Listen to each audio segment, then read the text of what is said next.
Historia de las doctrinas económicas. 29. 9. La evolución del pensamiento económico norteamericano. 1. El escenario.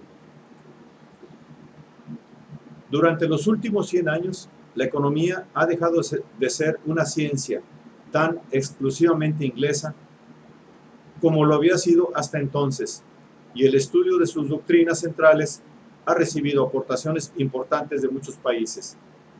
Algunas de estas primeras aportaciones no inglesas ya han sido mencionadas en el capítulo anterior.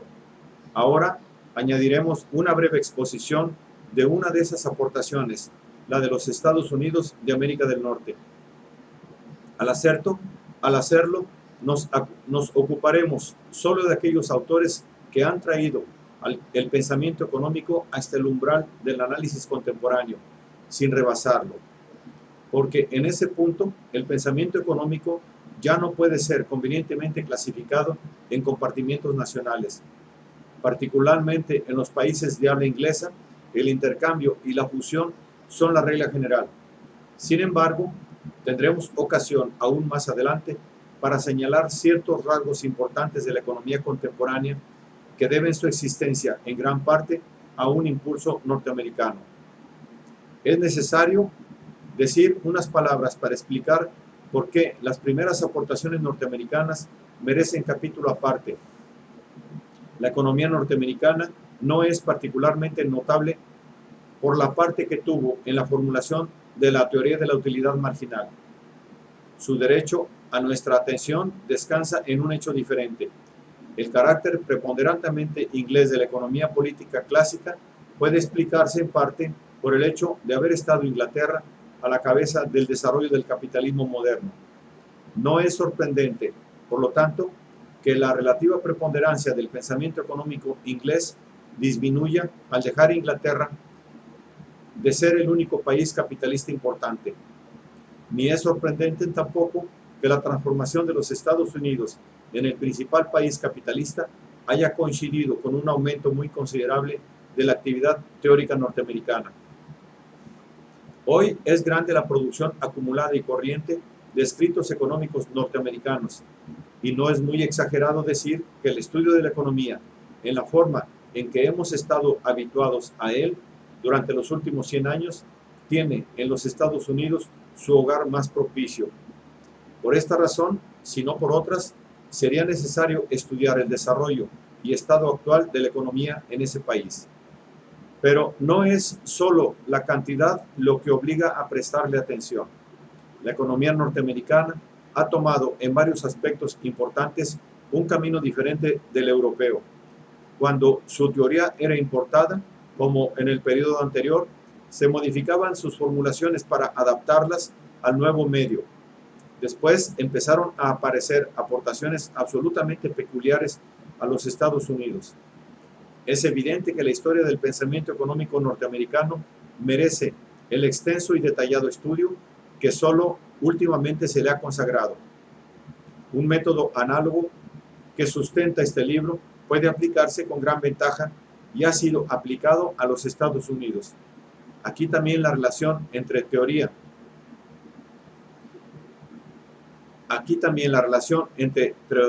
y práctica constituye una historia muy constructiva. El otro lado de una economía colonial, los comienzos del capitalismo moderno, la conquista de la independencia, la guerra civil, el desarrollo de un gran mercado nacional y los comienzos de la expansión exterior son todas ellas cosas cuyo rastro puede descubrirse en sus manifestaciones teóricas. Este capítulo ha de tener necesariamente un propósito mucho más modesto, que consiste únicamente en añadir a la historia contenida en las páginas anteriores algo relativo a las aportaciones hechas por los norteamericanos a la economía moderna. Pero aún en este campo limitado, hemos tenido que imponernos nuevas limitaciones por virtud del plan general que subyace a este libro. No trataremos de muchos pensadores individuales si sus aportaciones, aunque interesantes en sí mismas, no son representativas de una manifestación nueva importante o no se les puede considerar como peculiarmente norteamericanas.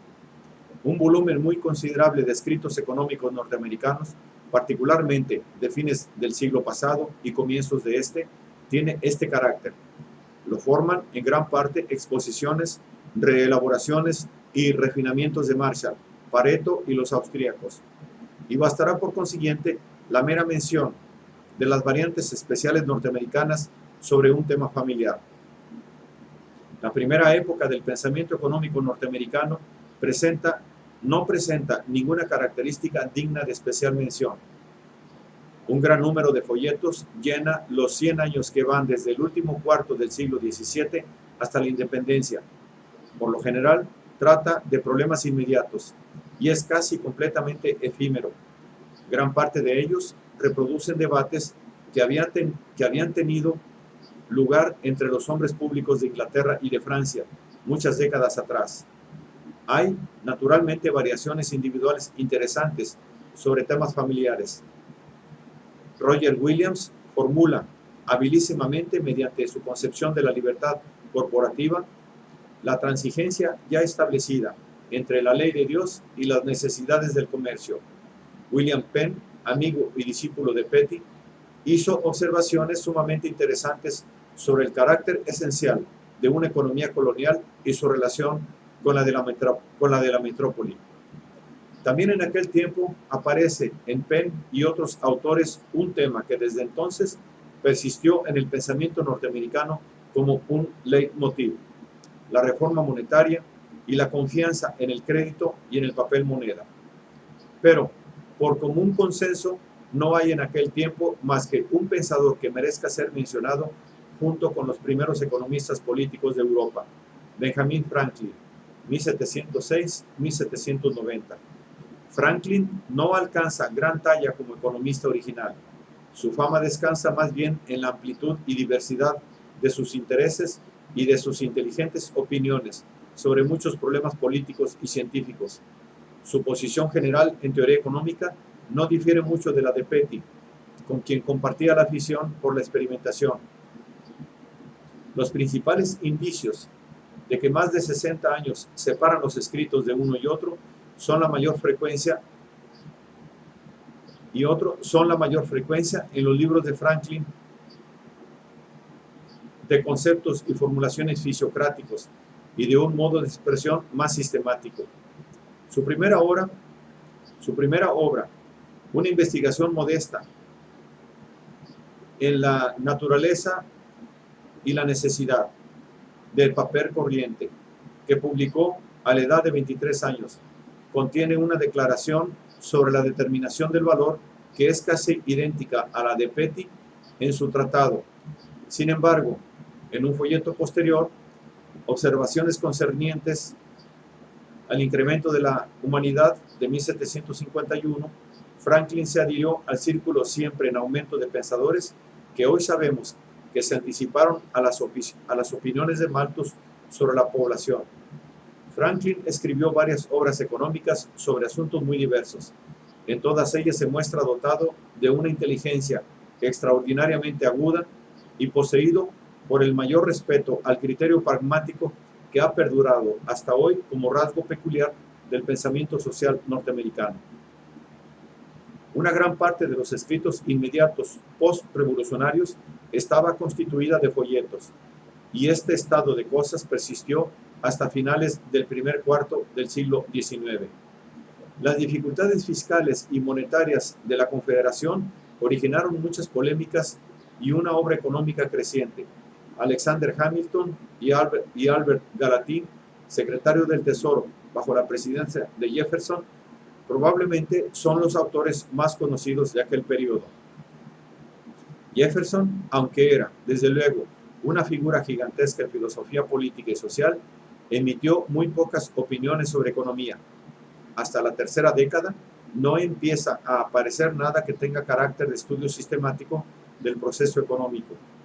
Hasta entonces no se modificó la economía predominantemente agrícola del país por el tipo de desarrollo industrial que venía teniendo lugar en Inglaterra, por lo menos desde hacía 100 años. La obra de Smith fue reeditada varias veces y se hicieron ediciones norteamericanas de Ricardo y de Say. pero esto ocurría algunos años antes de que hubiera un interés general grande por la obra de los clásicos. Mas, con el desarrollo de la industrialización en los estados del Atlántico y la apertura del oeste a partir de 1830, al estudio de los problemas individuales de política se añade el comienzo del estudio sistemático de la economía política por especialistas en colegios y universidades. No son muy importantes las escasas exposiciones sistemáticas de los principios económicos que datan de ese periodo anterior a la Guerra Civil. Generalmente reproducen las peores características de la época de mediocridad post-ricardiana, a saber, falta de agudeza de pensamiento y una preocupación pedestre por la nitidez de la exposición de las teorías de los maestros. Todos los primeros exponentes académicos de la materia caen dentro de esta clase. Las raras excepciones hay que buscarlas entre los proteccionistas, quienes ya escribiesen tratados voluminosos o pequeños folletos, eran folletistas por naturaleza propia. A Statement of Some New Principles on the Subject of Political Economy de 1843 de John Ray merece ser mencionado por su ataque a las doctrinas librecambistas de la riqueza de las naciones y por su teoría sociológica del capital.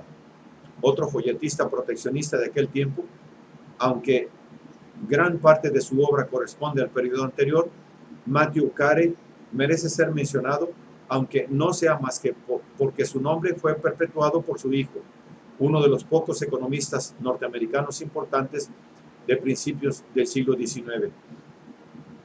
Henry C. Carey, 1793-1879, empezó siendo discípulo de la escuela clásica inglesa y librecambista.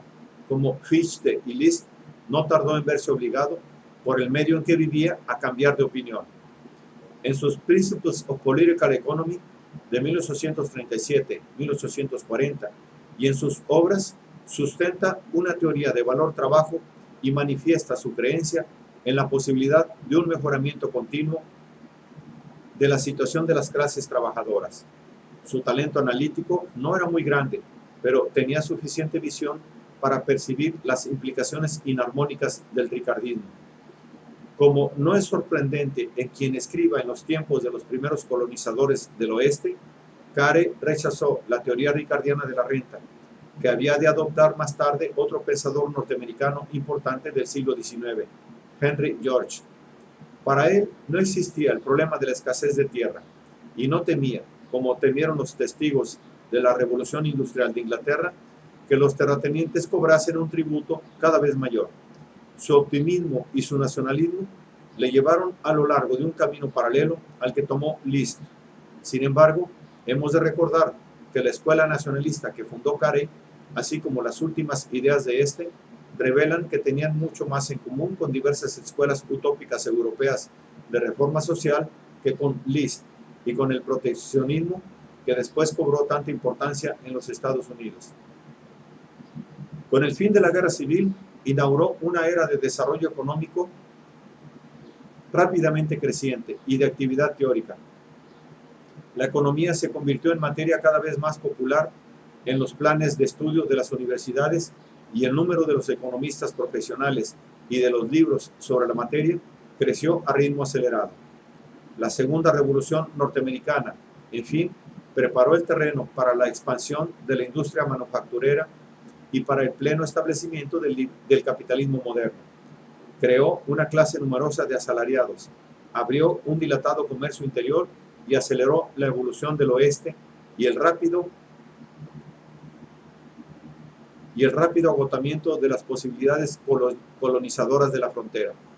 Anunció una era plena de los problemas que Europa venía experimentando hacía mucho tiempo.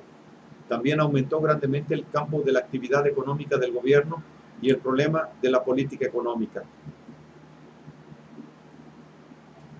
Desde ese momento, la economía se convierte en una disciplina institucionalizada, pero aunque creció rápidamente el número de cátedras universitarias consagradas a la materia, hay que advertir que desde entonces hasta ahora la práctica de la investigación económica teórica en los Estados Unidos mantuvo siempre vínculos mucho más estrechos y continuos con el mundo de los negocios y con el gobierno que en Inglaterra. El periodo transcurrido entre la terminación de la Guerra Civil y los finales del siglo se caracteriza por la división entre la escuela antigua y la nueva, y por el aumento de la actividad y los escritos socialistas. A la escuela antigua pertenecen muchos economistas que tuvieron mucho en común con los post-ricardianos,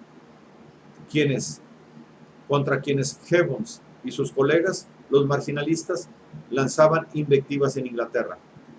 Pocos de ellos alcanzaron una fama que rebasara las fronteras de los Estados Unidos, y Francis A. Walker, 1840-1897, es el único representante del grupo en el campo de la economía general. Walker trabajó en campos muy diversos y en todos se distinguió por una energía notable y por la firme adhesión a opiniones definidas.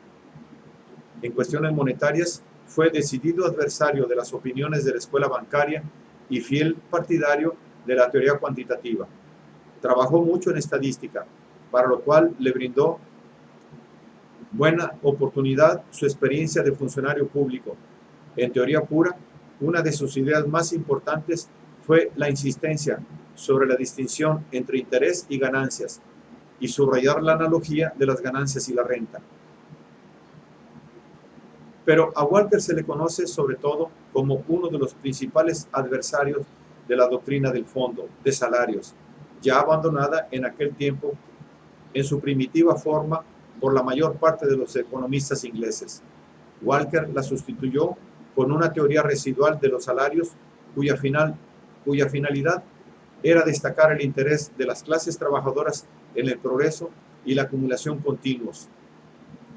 Estas opiniones aparecen expuestas en muchos escritos, el primero de los cuales, The Wages Question, de 1876, contiene quizá la exposición más vigorosa.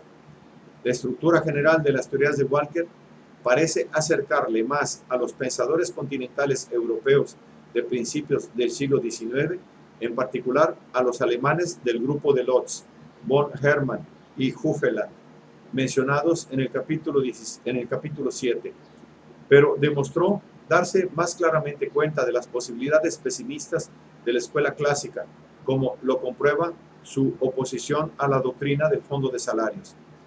También fue muy influido per oppositionem por el creciente movimiento socialista norteamericano.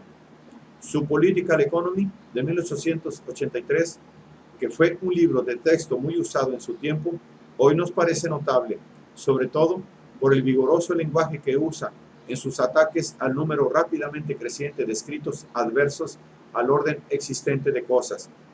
Incluso los planes del impuesto único formulados por Henry George y En Utopía de Edward Bellamy, clama en él patéticamente por un nuevo Adam Smith u otro Hume, súplica que fue colmada algunos años después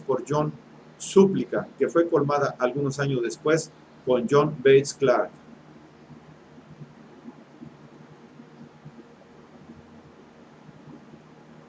Se dice que Walker tuvo un gran sentido de lo justo y que evitó caer en una fe intransigente en el dejar hacer, pero su ignorancia del movimiento teórico europeo y su fuerte antipatía por todo lo que oliera a radical forman un contraste manifiesto y extraño con el hecho de haber aceptado el cargo de primer presidente de la American Economic Association, pues esta entidad fue fundada en 1855 como organización de la nueva escuela. Sin embargo, la paradoja se desvanece cuando se examina el carácter de esa nueva escuela contra el fondo de las circunstancias existentes en el momento de su aparición. Los comienzos de la nueva escuela pueden situarse en el decenio de los 70, cuando el número rápidamente creciente de cátedras universitarias se cubría con jóvenes que se habían preparado en Alemania. Estos jóvenes habían recibido la influencia de los dirigentes de la escuela histórica alemana y del incipiente movimiento alemán. La American Economic Association nació bajo el impulso de esas dos influencias y parece haberse formado siguiendo muy de cerca el modelo que le ofrecía la Verein für Sozialpolitik, su oposición a la tradición ricardiana, la importancia que concedía a los estudios históricos y su interés por la reforma social la pusieron en pugna con el modo de pensar que prevalecía entre los economistas académicos de la generación anterior. La hostilidad de los economistas conservadores se intensificó por el hecho de que ya estaban consagrados al intento de detener la marea ascendente de los escritos socialistas.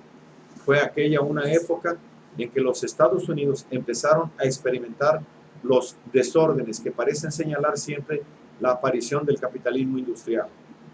El desarrollo del movimiento obrero norteamericano fue acompañado por una masa de escritos que reflejaba fielmente la confusión y los tanteos en busca de una teoría crítica coherente sobre el capitalismo que Inglaterra y la Europa continental habían mostrado unos decenios antes. Su analogía con la evolución europea es tan marcada que hace innecesario estudiarla aquí. También en los Estados Unidos consistió en la mezcla más heterogénea de teorías y planes que iban desde la reforma monetaria hasta las ideas cuasi marxistas. No obstante, debemos mencionar a uno de los pensadores de ese grupo que alcanzó fama internacional y que es bastante representativo de una gran parte de la obra crítica de aquel tiempo. Fue además el objeto más frecuente de los ataques de los ortodoxos. La obra de Henry George, 1839-1897, aunque todavía circula ampliamente, ha dejado de suscitar mucho interés y de ser una fuerza importante en el mundo actual. Los economistas académicos no la consideraban ya tan peligrosa que sea necesario condenarla y refutarla, y en el movimiento obrero ha sido reemplazada por otras teorías. La vida de Henry George explica en cierta medida sus ideas. El ambiente en que se movió recuerda algo al de Proudhon. Aparte de las diferencias de tiempo y lugar, George también procedía de una familia de clase media-baja, y a través de todas las vicisitudes de una vida dura, accidentada y asediada por la pobreza, siempre fue lo que puede llamarse propiamente un pequeño burgués. No perteneció nunca a la clase de los asalariados, que ya estaba formada y crecía rápidamente en su tiempo. Su relación con el movimiento obrero se produjo desde fuera. George le brindó una panacea. También él fue impresionado por un síntoma muy perceptible de desorden económico, aunque muy distinto del síntoma que absorbió la atención de Proudhon. Su larga permanencia en California quizá contribuyó a llevarle al convencimiento de que era el monopolio de la tierra lo que causaba la pobreza entre los hombres. Un fuerte fondo religioso, cierta arrogancia innata, un estilo fácil y una carrera periodística quizás se combinaron con la experiencia de la dura pobreza para inspirarle un celo de misionero de la propagación de esta idea. Parece que su primera exposición en Our Land and Land Policy de 1871 fue escrita sin ningún estudio previo de la economía política clásica.